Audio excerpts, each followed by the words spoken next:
Joined now by Reverend William Barber. He's the head of the North Carolina State chapter of the NAACP. Reverend Barber, thanks for taking a few minutes. Well, so the central dispute right now, the central factual dispute between the police in the police in Charlotte and the family of the man here who was shot involves whether he had a gun. The family says no, he had a book. The police say, and the police chief is adamant, he had a gun.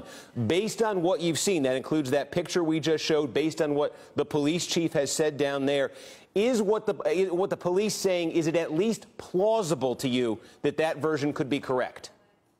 Well, I met with more than 50 clergy today, diverse clergy who've been involved in the protests, and 99.9% of the protesters have been nonviolent protesters for justice. Those who've been violent have been a part of provocateurs.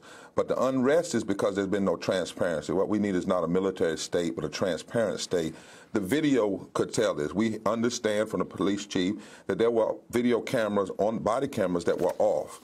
We know that 3 possible scenarios. There was a gun, there was not a gun, and the gun was planted, and there was something between the officers that caused that. Number 2, there was a gun, but he had a right to carry a gun. You have to understand that North Carolina is an open carry state. You can carry openly. So if he had one, it doesn't mean he didn't have a right to carry it. And then the third is that an armed man was shot who brandished it at the police in a violent way. We don't know which one of those scenarios are true, and the only way we can know that is through full transparency.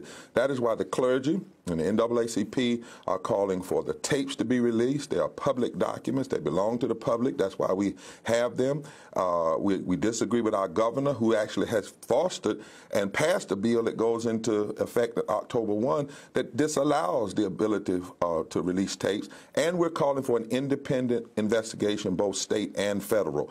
That's what needs to happen in order to have a sense of trust and transparency in the city of Charlotte. The police chief has said his main objection to putting the tape out there is, he said, from the standpoint of the family here, he said he doesn't want them to have to relive their worst moment as a family over and over in public. He says that's what the video would do. Now, what we know tonight is that the family got an opportunity with their lawyers to view this video. The lawyers would not commit at their press conference this afternoon whether they'd make a statement after that. They haven't so far. If the family were to come out now and say, you know, upon reflection, upon consideration, we would prefer this not to be released, would you go along with that?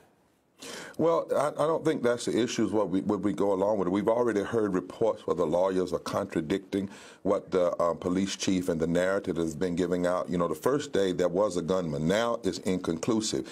The reality is, across America, we know that where there tends to be video and where it's out, it tends to be a different reaction. In Tulsa, for instance, they had a video, it's out, they got an indictment, there's been a very different response.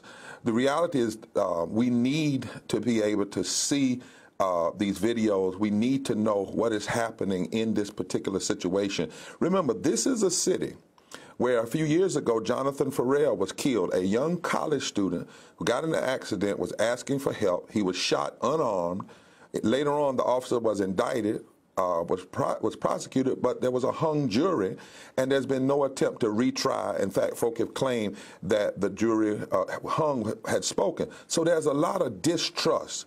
And in this area where we have all these cell phones and videos and different pictures, we need the evidence to be out there so that there can be some sense of transparency. And we must have independent state and federal investigations. And this